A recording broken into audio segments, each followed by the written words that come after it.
Welcome, dear souls, to a tapestry of fate and forgiveness. Tonight's tale will carry you through corridors of memory where long buried hurts surface and only the purest love can heal them. Have you ever wondered if a single misstep could change the course of two lives forever? Picture moonlight dancing on crystal chandeliers, the hush of a grand estate alive with whispered secrets, and the tension of two hearts bound by a marriage neither chose. As you listen, feel the scent of night blooming jasmine and hear the soft murmur of hope rising from despair. Are you ready to believe in second chances? Eliza Montgomery's heels clicked against the marble foyer of Hawthorne Manor as though marking time toward an inevitable doom. The gilt-framed portraits of stern ancestors gazed down disapprovingly, their painted eyes accusing her of the audacity to hope for genuine love. The wedding guests clustered around in clusters of silk and satin, their smiles brittle with expectation. Eliza clutched her bouquet, a cascade of white roses entwined with lavender, and paused to steady her trembling breath. Her mother, Lady Diana Montgomery, swept forward like a storm cloud in a silk gown the color of pewter. "My dear, you look radiant," she said, though her eyes held no warmth. "Remember your duty. The Sinclair alliance secures our fortunes. That is what matters." Eliza forced a nod, wishing the ground would swallow her whole. Forced alliances, business marriages, political pacts. She had heard it all before, but carrying a child she barely knew the father of, in a marriage dictated by contract rather than choice, sent her heart into a panic that no amount of powdered calm could quell. At the altar stood Marcus Fouché, tall, dark, rakish, with a devil-may-care grin that once had made Eliza's head spin in schoolyard rumors. She recognized him instantly, the boy who'd dared her to skip lessons, and then laughed when she scraped her knee, the boy who'd tossed her lunch into the mud for sport. Yet here he was, the man she was to wed, because Lady Diana had misread the Sinclair family tree and mistaken Marcus for Alexander Sinclair, the true heir. The ceremony proceeded in a blur of vows and half-heard promises. Eliza's fingers shook as she repeated, "I take you to be my lawfully wedded husband." Behind her mask of poise, anger boiled. She hardly knew this man, and yet she pledged her future to him. The priest's final blessing barely registered before the guests turned to champagne and applause. Later, amid swirling gowns and orchestra strains, Eliza slipped away from the crowd, her nerves raw, her mind a whirl. She sought refuge in the bridal lounge Lady Diana had pointed out. Its doors stood ajar, and she pushed inside, certain this was where the groom waited for her private wedding night reveal. He was seated in a plush armchair, back to her. Candlelight painted his broad shoulders in gold hues. She approached, heart hammering. "Marcus," she whispered. He turned, his face drained of color. "Eliza?" His voice cracked. You're not." She stared at the man before her, black hair artfully tousled, a tailored suit that whispered privilege, and those stormy gray eyes that belonged not to Marcus Fouché, but Alexander Sinclair, the rival she had loathed since childhood. "Eliza Montgomery," Alexander said slowly, pain lacing each word. What are you doing here? She staggered back. This is the bridal suite. I thought, I thought this was where I'd find my husband. His brow furrowed. You mean Marcus Fouché? Her breath caught. I, I was told to come here. I'm meant to marry the heir of Sinclair Industries. That's you. He shook his head. Miss Montgomery, I haven't been told. Her world spun. My mother insisted. He held up a hand. You came into the wrong room. His voice was flat, but his eyes burned. You were supposed to meet someone else. Memories flooded them both. 12-year-old Eliza, cornered in a schoolyard by a gang of bullies, rescued only when a boy in a crisp blazer, Alexander, had chased them off. But then, scorned by her gratitude, he'd turned away, sneering, and joined their jeer instead. From that day, she'd vowed never to trust him. He had his own memories. The Montgomery girl too afraid to stand up for herself. The girl he teased to hide his own loneliness. His life had been a litany of betrayals. By business partners. By the father he thought loved him.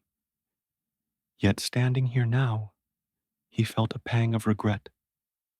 Just as Eliza opened her mouth to demand answers, the lounge door swung wide. Lights from the hallway spilled in on polished ebony floors. Lady Diana stepped in, her expression flinty. My dear, she said with clipped courtesy, here you are. And you, Mr. Sinclair. So glad you could join us. Alexander stepped forward, jaw tight. Mother, there's been a mistake. Lady Diana's gaze snapped to Eliza. Mistake? Eliza, my dear, you've met your husband. Eliza's heart hammered. Mother, he isn't. Before she could finish, footsteps echoed behind the ladies. Marcus Fouché appeared in the doorway, bewildered. His eyes darted between Eliza and Alexander. What in God's name is going on? 3 figures trapped in one room. Eliza caught between 2 men, one she'd never meant to wed, and one she truly didn't want, while Lady Diana's lips curled in triumph at the confusion wrought. Sparks crackled in the stale air, as each realized the contract they'd signed was built on lies, and only the revelation of those lies would set them free. Dawn's first light filtered through gossamer curtains as Eliza stirred on the chaise. In her suite, a tremor of memory returned. The wrong room, the collision with Alexander Sinclair, the tempest of confusion that had followed. She rose, smoothing her gown, and crossed to the window. Outside, dew-kissed roses bowed their heads in silent salute. A fresh start, she told herself. No more misunderstandings, no more ghosts of childhood. Below, the estate's staff bustled. Gardeners tending hedges, maids polishing silver. Yet in the grand hallways, an undercurrent of tension pulsed. Rumors of scandal already whispered among servants. Eliza drew a slow breath, steeling herself. She would face whatever lay ahead, for her child's sake. That afternoon, as Eliza strolled through the courtyard, she stumbled upon a small envelope tucked beneath a rosebush. Curious, she picked it up. Inside was a single folded note, written in neat, flowing script. Eliza, your courage in adversity inspires me more than you know. These funds are for the children you champion. Use them to continue your work. Beneath the note lay a check for £50,000. Her breath caught. She thought of the Darrowtown orphanage, where she once volunteered, the laughter of children echoing in the drafty halls. Who would do this? She glanced around. No one in sight. That evening, over dinner, she confronted Alexander. The candlelight played across his handsome features. I received this, she said, placing the note before him. He looked down, jaw tightening. I didn't expect you to find it, he murmured. Eliza's eyes narrowed. You wrote this. His gaze flickered away. Yes, I I've supported several orphanages anonymously for years. My mother and board would never approve, so I hide my donations. She searched his eyes. Beneath the cool reserve, she detected something vulnerable, a kindness I never imagined. He's more than the rival I remember, she thought, heartwarming, despite herself. Unbeknownst to them, Cassandra Sinclair watched from a shadowed alcove, a cruel smile curving her lips. Alexander's secret kindness threatened her plans to control the Sinclair fortune. If word got out, the board might question her own motives, and her grip on power would slip. That night, Cassandra slipped into Eliza's quarters. She rifled through drawers until she found what she sought, a leather-bound journal. Flipping through, she found an entry from Eliza's last visit to Darrowtown, where she'd once been a barmaid to support her scholarship. Cassandra photographed the page with her phone, then replaced the journal as if untouched. Let's see how Mr. Sinclair reacts when he thinks his bride has lied about her past, she whispered. The next morning, Alexander brought Eliza breakfast in bed. Porridge, fresh berries, and tea. She smiled at the gesture, but her joy wavered when she saw the look in his eyes. Guarded, troubled. Eliza, I saw something, he began, voice low. She sat up. What is it? He reached for her journal on the bedside table, one she'd confided small hopes in. This entry. Eliza's heart sank as he read aloud a passage describing her work at the Darrow Cafe. You worked as a barmaid? He asked, brow furrowed. And you never told me? She closed her eyes. It was before I met you. Long ago, he pressed on. My mother informed me, your family is of high society. Why hide your past? Her chest tightened. Cassandra's doing. But she couldn't prove it. Not yet. I didn't want pity, she said softly. I was ashamed. He laid the journal aside, disappointment in his gaze. I wish you'd trusted me enough to tell me yourself. He believes I lied. Eliza's throat burned with unshed tears. Later, Eliza wandered into the children's wing of the estate, rooms recently converted into a playroom for visiting orphans, funded by Alexander's donations. She found him there, quietly repairing a broken toy. He looked up, surprised. I thought you disliked. She held up a finger to silence him. It's beautiful, what you've done. He set the toy aside. I know you care about these children. It's important. She knelt beside him. Thank you for trusting me with your secret. He offered a tentative smile. Your forgiveness means more than any donation I could make. In that gentle exchange, the chasm between them narrowed. But Cassandra's machinations had only just begun.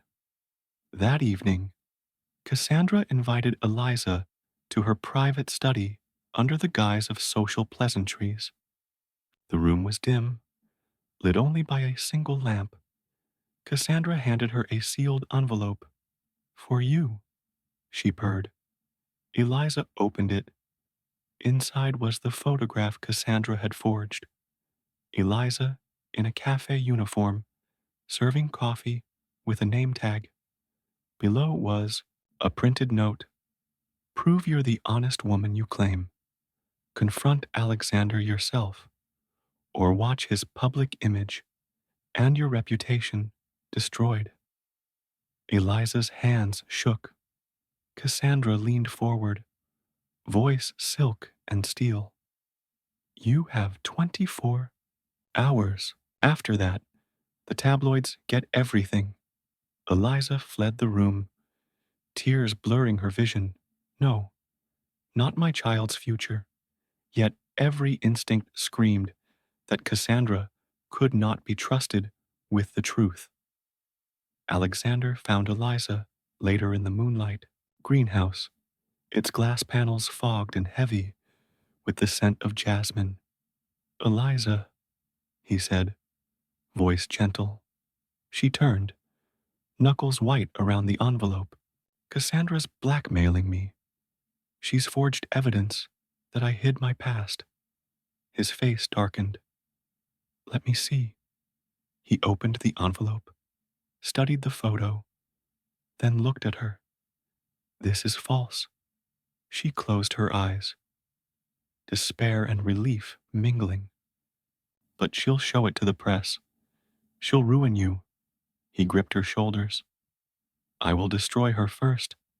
I swear it. She searched his eyes, finding fierce determination.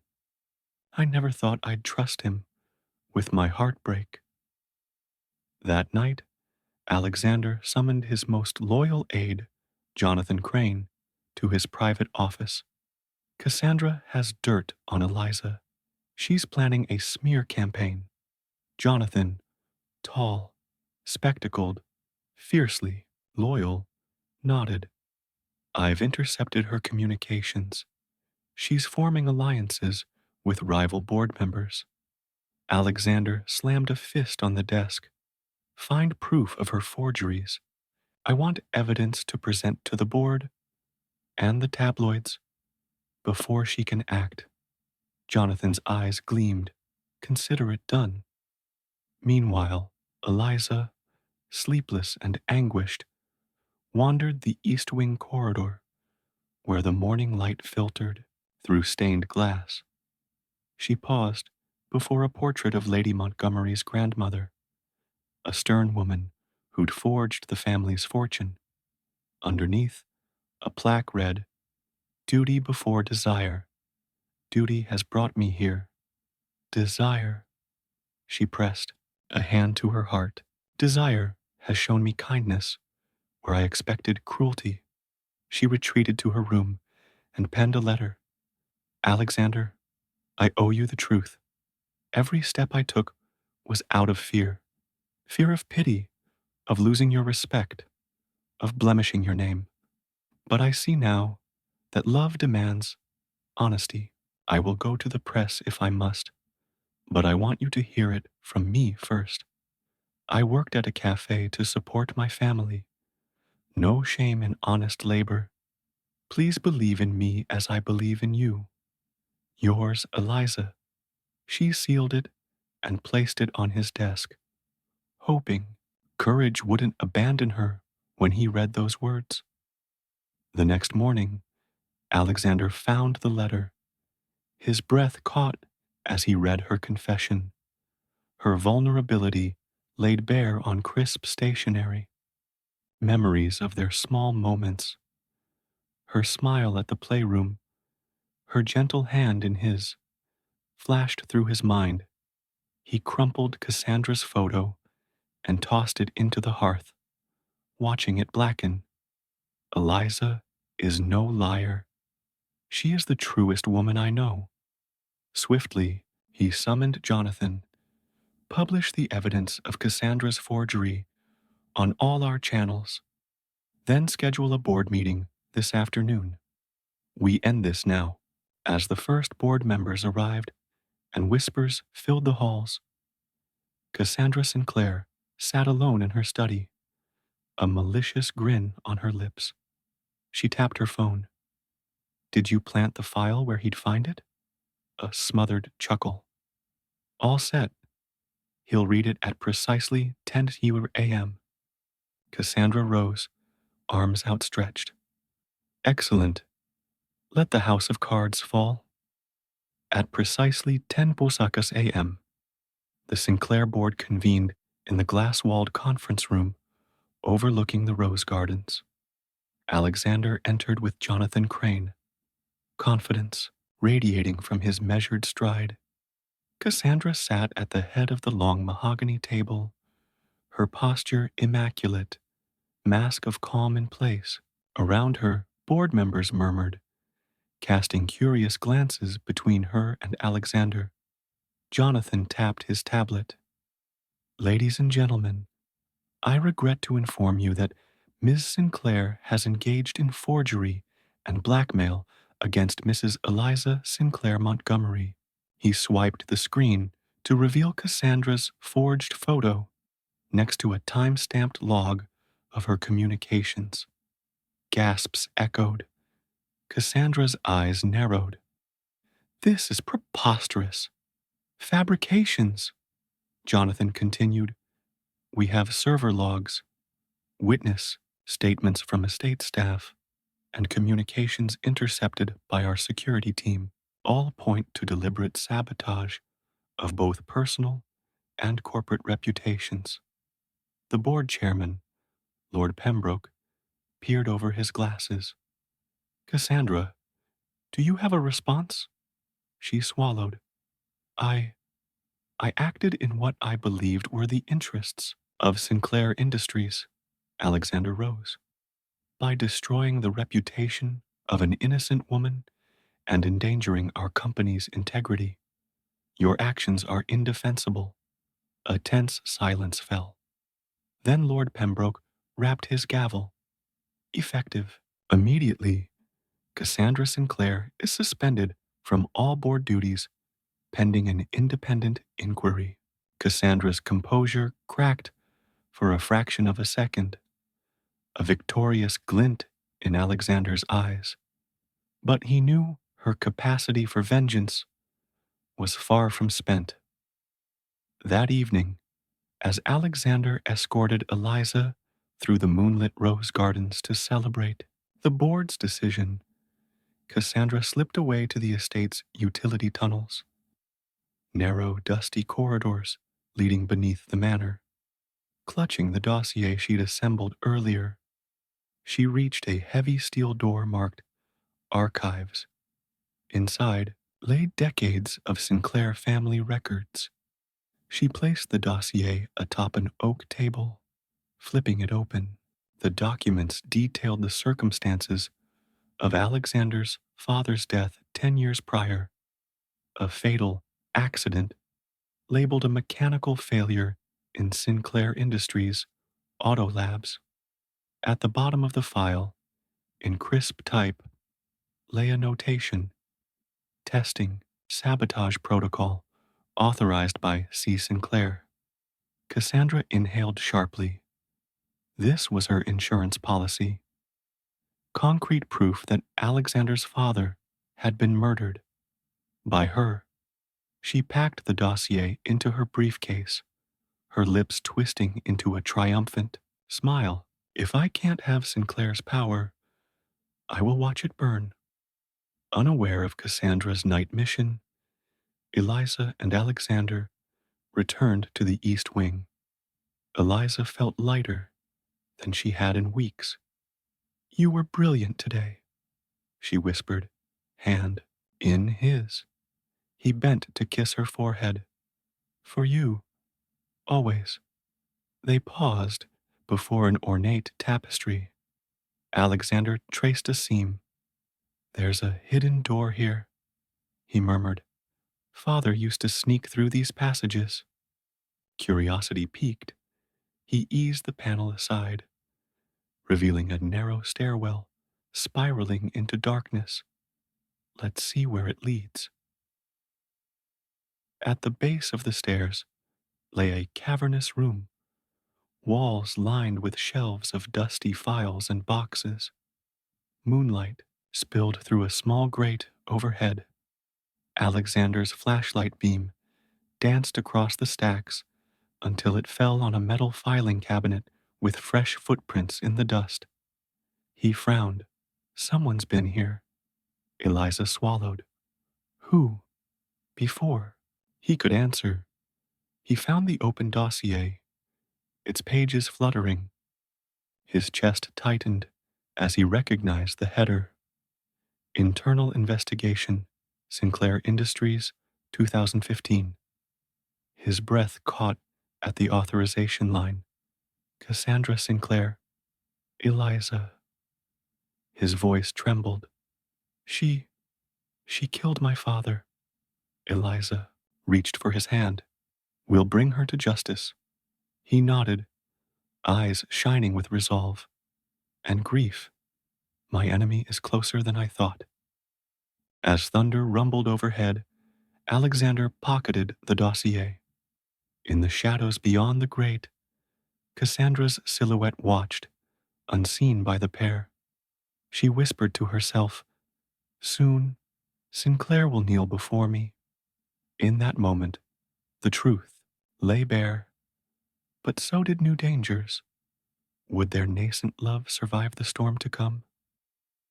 Sunlight filtered through tall arched windows as Eliza made her way to Alexander's bedside in the estate's private infirmary. Though his fever had broken, the toxins from Cassandra's attack still ravaged his lungs. Nurses moved quietly, measuring drips and taking notes. Eliza paused at the door, smoothing her gown, and offered him a soft smile. Good morning. He opened one eye, faintly. Morning, he rasped. Did you sleep? She crossed the room, brushing a strand of hair from his forehead. Not much. I kept seeing that dossier, your father's name. His jaw tightened. I can't believe Cassandra. She betrayed us both. She sat beside him. We'll make her pay. But right now, you need rest. He managed a nod, closing his eyes. As Eliza watched him drift back to sleep, she resolved to do whatever it took to protect him and their unborn child. Meanwhile, in her luxurious suite deep within Hawthorne Manor, Cassandra Sinclair tapped away at her phone. She'd sent anonymous tips to investigative journalists, suggesting that Alexander's recovery was suspiciously quick, hinting at illicit medical interventions. If his health miracle looked too good, the press would smell a cover-up. She smiled at the thought of scandal engulfing them. Sinclair heirs' miraculous recovery. What aren't they telling us? Within hours, a tabloid headline had been drafted. That evening, as a thunderstorm rolled in, Eliza escorted Alexander back to their suite for rest. In the hallway, a commotion erupted. A servant rushed past, breathless. Mrs. Sinclair, your cousin is gravely ill in the power station basement. She collapsed. He panted. Alexander stiffened. Cassandra? Eliza's heart lurched. Should we? Alexander shook his head. I want to see for myself. Against Eliza's protests, he hobbled toward the stairs leading down. She followed, cradling her growing belly, fear twisting her gut. The basement corridors were narrow, lit by flickering emergency lights. When they reached the power station, a low-ceilinged room of humming generators, Cassandra lay slumped on the cold concrete floor, clutching her chest. A portable generator's fumes hung heavy. Alexander knelt beside her. Cassandra, what happened? She coughed, gasping. I think I inhaled too much carbon monoxide. He grabbed her arms. Stay with me. Eliza stepped forward. We need to get her upstairs. Fresh air. As they lifted Cassandra, the lights flickered. A sudden surge, and then a deafening crack as a transformer blew. Sparks flew, and the room plunged into darkness. Eliza screamed. Alexander shielded Cassandra, but a foot of exposed wiring sparked dangerously close. A live wire arced inches from Cassandra's leg, and as Alexander lunged forward to pull them back, the lights strobed, revealing Cassandra's face twisted in both pain and triumph. In the chaotic aftermath, Eliza realized the wiring had ignited a small fire. The generator's heat made the air stifling. Cassandra, still clutching her chest, sputtered in terror. Alexander, torn between helping his cousin and protecting his wife, hesitated. Without thinking, Eliza shoved Cassandra toward the exit and turned back to Alexander. Get to safety. Go now. He reached for her, but she placed a hand on his arm. Go. I'll find another way out. He hesitated, anguish in his eyes. Then, hearing Cassandra's coughing and the fire's roar, he nodded and carried Cassandra up the stairs, leaving Eliza alone amid the smoke and sparks. Eliza coughed, vision blurring. She forced herself toward a small service door, marked maintenance, exit, but the flames blocked her path. Heat seared her skin. Her baby's life mattered more than her own, she thought. Spying a narrow crawlspace vent, she squeezed through, disregarding the shards of debris cutting her arms.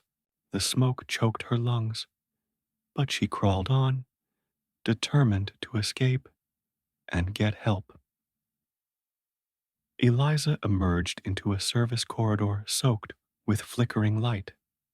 She stumbled forward, calling out for help. Behind her, the fire roared, eating through cables. She sank to her knees, breath coming in ragged gasps. This is it. I can't go on, she thought, as black spots danced before her eyes. She felt the life within her flutter in terror, and she reached inside herself for strength. Moments later, Alexander burst into the corridor, eyes wild. Eliza! She looked up, tears streaking her soot-covered face. Go, she croaked, pressing a trembling hand to his chest. He dropped to his knees. No, I promise to protect you, both of you. She managed a weak smile. Promise me. He bent close, voice breaking. Anything, she whispered. Get our child out safe. Then the world tilted, and she slid against the wall, unconscious. Alexander caught her before she hit the ground, cradling her as alarms blared. He scooped her into his arms and raced toward the stairwell, the roar of flames chasing them upward. Yet in the smoke and chaos, a shadow moved beyond the maintenance doors. Cassandra, watching with cold satisfaction, will Eliza and her unborn child survive? And what dark fate awaits Cassandra now that her plans seem to be winning? Alexander's heart pounded as he sprinted up the smoke-filled stairwell with Eliza cradled in his arms. Each step threatened to send them both to their doom. The heat intensified. The roar of the fire echoed like a living beast. Halfway up, they encountered a collapsed beam blocking their path. Alexander set Eliza gently against the wall. Stay here, he whispered, voice raw. He heaved at the beam, muscles screaming. With a final grunt, he dislodged it enough to squeeze through. Emerging onto the ground floor, he found the main foyer ablaze, flames licking the gilded moldings, chandeliers crashing. Flinging open the front doors, he stepped out into the rainy courtyard. Lightning cracked overhead. He staggered through the downpour, shouting for help. Servants and guards rushed forward with fire blankets. Eliza coughed, wet to the bone, as they wrapped her in a dry cloak. Alexander knelt beside her. "You're safe," he vowed. "Our child is safe." She managed a nod, eyes fluttering closed. The estate's physician, Dr. Margaret Holt, ordered Eliza and her unborn baby transferred to the nearest hospital. Alexander refused to leave her side, holding her hand through long, anxious hours as rain lashed against the windows. At midnight, the attending nurse emerged. "Mrs. Sinclair Montgomery is stable, but exhaustion and smoke inhalation have put her in a medically induced coma for her safety. The baby's heartbeat is strong." Alexander exhaled in relief, leaning against the wall. "Thank God." He dialed Jonathan Crane. "Get me everything on Cassandra's whereabouts." Jonathan's voice crackled through the phone. "She vanished after the explosion. Security footage shows her slipping into the underground passages." Alexander closed his eyes. "Find her." Back at Hawthorne Manor, Cassandra watched Alexander's departure in a rain-dark driveway via security monitors. She turned away, a phantom smile on her lips, then froze. On a side screen, Jonathan Crane appeared, reviewing data with Lady Diana. "Has the dossier surfaced?" Lady Diana asked quietly. Jonathan nodded. "He has it. He knows everything." Lady Diana's eyes widened. "We must protect the family name." Jonathan hesitated. "Cassandra." Before he could finish, Lady Diana raised a gloved hand. "Take her into custody, privately. We cannot risk a public scandal." Jonathan's jaw clenched. "Yes, ma'am." Down in the tunnels, Cassandra crept toward a maintenance exit, her path to freedom. But torchlight flared behind her as Jonathan and two guards caught her mid-stride. "Cassandra Sinclair," Jonathan said, handcuffing her. "You're under house arrest." She stared at him, betrayal flashing in her eyes.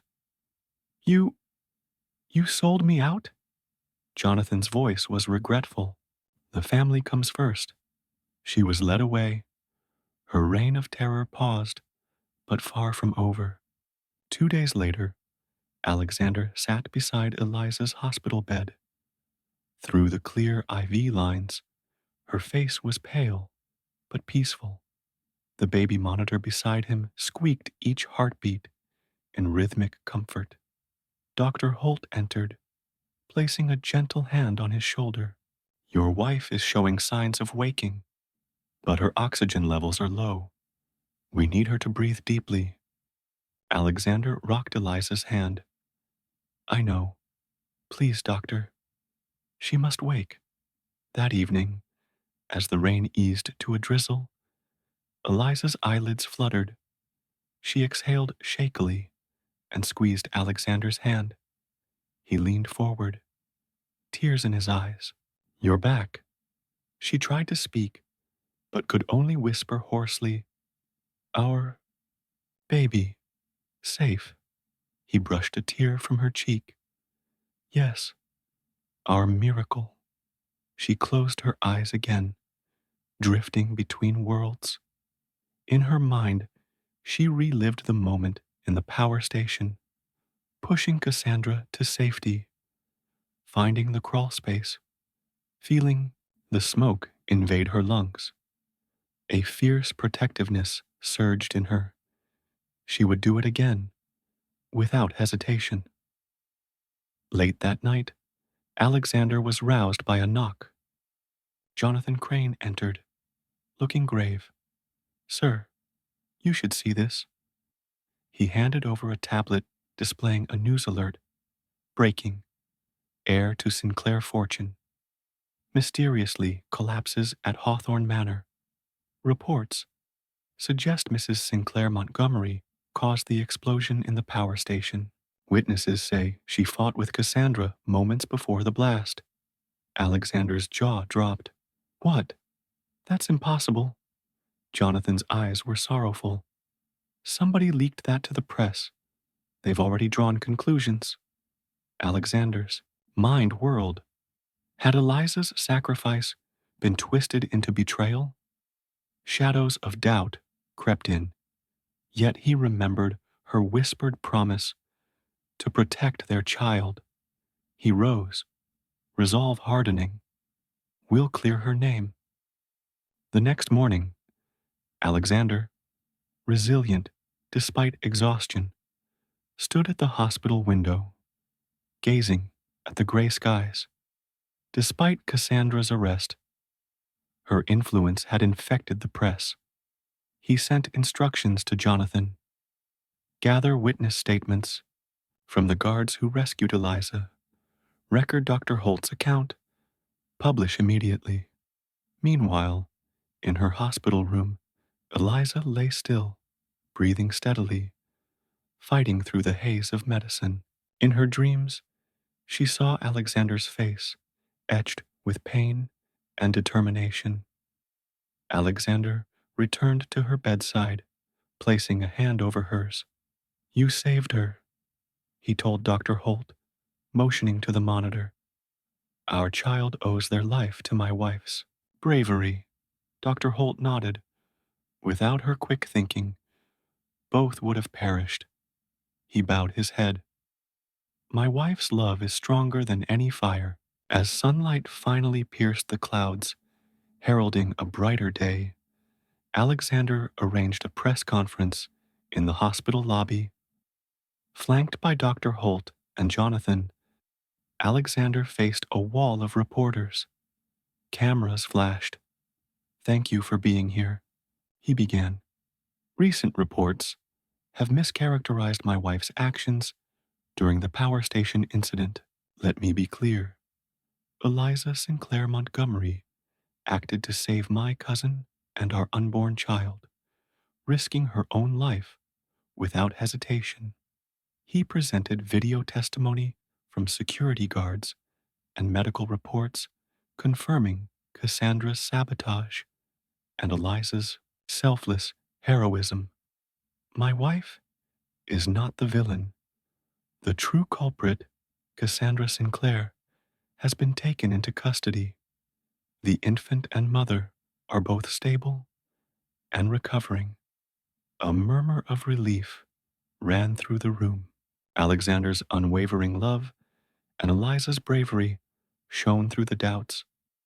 That evening, as Alexander returned to Hawthorne Manor, he found a single white rose on the doorstep and a note scrawled in elegant handwriting. You've won this battle, Mr. Sinclair, but the war has only begun. He stared at the rose, its petals glowing in the lamplight. Cassandra's threat lingered in the cool night air. How far will she go? And will their love survive the final darkest confrontation? The first light of morning cast pale gold across Hawthorne Manor's manicured lawns as Alexander paced the veranda, letter in hand. Cassandra's unsigned missive had arrived like a guillotine's whisper. The war has only begun. He clenched and unclenched his fist. Every moment since Eliza's rescue had been consumed by clearing her name and securing their child's future. But Cassandra, though incarcerated in the manor's private wing under house arrest, still wielded influence and secrets. He tucked the rose behind his lapel and strode inside. In the grand foyer, Lady Diana awaited, regal in black. Son, she said softly, you've done well. He met her gaze. Mother, Cassandra's dossier proves she murdered father. We must take this to the authorities. Formally, her expression hardened. Public scandal will destroy us. We must contain it here. He shook his head. No, truth must be told, regardless of cost. For a heartbeat, the two stared across the chasm of duty and justice. Then Lady Diana nodded slowly. Very well. I will stand with you. In the estate's underground wing, Cassandra sat handcuffed to a wrought iron post. When Alexander and Lady Diana entered, her eyes glittered with defiance. Ah, the prodigal heir and his matriarch, she mocked. Come to gloat? Alexander regarded her coolly. He placed the dossier on a wooden table. This goes to Scotland Yard today. Your trial will be public. She laughed, but it was brittle. You'll ruin us all. Lady Diana stepped forward. My family's honor supersedes any one person's sins. Alexander opened his briefcase and produced letters, ledgers, and surveillance footage, showing Cassandra authorizing the sabotage that killed his father. He laid each document before her. Cassandra's eyes flickered with panic as the evidence closed around her. You lied to everyone, Alexander said, voice steady. You betrayed your family for greed. She looked away. I did what I had to save this estate. He shook his head. You destroyed it instead. Alexander then turned to Lady Diana. Mother, you asked me to contain this, but I choose truth over comfort. He nodded to a butler, who stepped forward with a sealed envelope addressed to the Home Secretary. I have signed this. Scotland. Yard will arrive within the hour. Cassandra rose, anger and fear warring in her expression. You'll regret this. He met her gaze. No more lives will be ruined by your secrets. As they left her in the silent corridor, Cassandra's muffled sobs echoed, a final acknowledgement of defeat. That afternoon, Eliza was discharged from the hospital. Pale but determined, she returned to Hawthorne Manor, where Alexander awaited, in the rose garden. White petals drifted around them in warm sunlight. He guided her to a marble bench. You're our miracle, he said, voice trembling. She reached for his hand. I survived because of you. He drew a deep breath. There's one promise left to fulfill. He stood, offering his hand. Come with me. She rose curiously as he led her through winding paths to the estate's private chapel. The doors were flung wide, revealing rows of white rose petals lining the aisle. At the altar stood Jonathan Crane, holding a small box. Eliza gasped. Alexander. He turned to her, eyes bright. He opened the box to reveal a delicate rose gold locket shaped like an infinity symbol. Inside, it was engraved, Our love, eternal. Eliza Montgomery, he began, in the darkest storm, you were my beacon. You gave me hope when I had none. Will you marry me, in truth and love this time? And let me spend the rest of my life proving that my heart belongs only to you. Tears glistened as she nodded, voice catching. Yes. They embraced beneath the chapel's stained glass, the sun's rays illuminating their union. But Alexander's gesture continued. As they emerged from the chapel, the gardens erupted in applause. Guests, family, friends, and even former board members had gathered. White fireworks dotted the sky, releasing petals in fluttering cascades. A string quartet struck up their softest hymn. Eliza's breath caught. How? He swept her into his arms. Because every relationship deserves a second chance. Because you showed me what true love and sacrifice look like, and I want the world to know it. She smiled through tears as he dipped her in a classic pas de deux turn, laughter echoing through the estate's arches. Later that evening, Cassandra was escorted from her cell by Scotland Yard detectives. Alexander and Lady Diana watched as she was led away in cuffs. Head down, Cassandra lifted her gaze once, meeting Alexander's, and for a moment, something like regret flickered in her eyes. The gates of Hawthorne Manor closed behind her. The threat that had haunted their lives was finally gone. That evening, as the sun dipped below the horizon, Hawthorne Manor's gardens glowed with lantern light and the scent of night-blooming jasmine. Guests gathered beneath a canopy of twinkling fairy lights. Soft strains of a harp drifted through the air. Eliza, radiant in a simple ivory gown that hugged her burgeoning figure, descended the rose-lined aisle on her father's arm. Each step stirred petals at her feet, soft, fragrant reminders of new beginnings. I never imagined I'd feel this light again, she thought, heart fluttering like a captive bird. Alexander stood at the altar, transformed in a crisp white suit, his gaze locked onto hers, warmth and wonder shining in his storm-gray eyes. He lifted her hand to his lips, the echo of the garden hushing around them. Dear friends and family, we are gathered here not by contract, but by choice, by two hearts reborn through trials and sacrifice. Alexander Sinclair, do you take Eliza Montgomery to be your wife, to cherish, to honor, and to love through all life's storms? Alexander, voice steady, eyes bright, I do. I promise to stand by you, to protect our family, and to show you each day that love is our greatest legacy.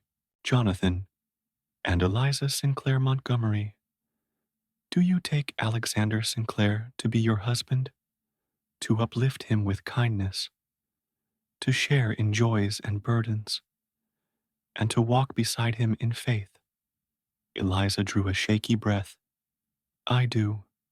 I promise to give you my honesty, my loyalty, and my unwavering love. A hush fell as they exchanged rings, slender bands of white gold, engraved inside with their wedding date and the infinity symbol. Jonathan, by the power invested in me, and by the love that unites you, I now pronounce you husband and wife.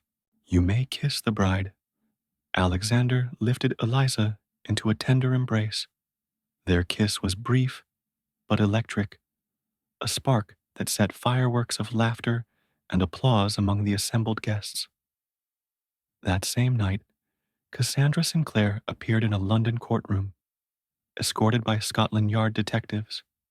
The evidence Alexander presented, dossiers, testimonies, and surveillance, left no doubt. Her denial crumbled under cross-examination. No cloak of family loyalty can shield you from justice, the judge intoned before sentencing her to prison for manslaughter, attempted murder, and extensive fraud. Back at Hawthorne Manor, news of Cassandra's conviction reached Alexander and Eliza as they danced beneath the lanterns. They paused, hands clasped, toasts raised, to truth, to justice, and to fresh starts. When the last sparkler faded, and the night settled into gentle darkness, Alexander stood before their friends and family, Eliza by his side, their hands entwined.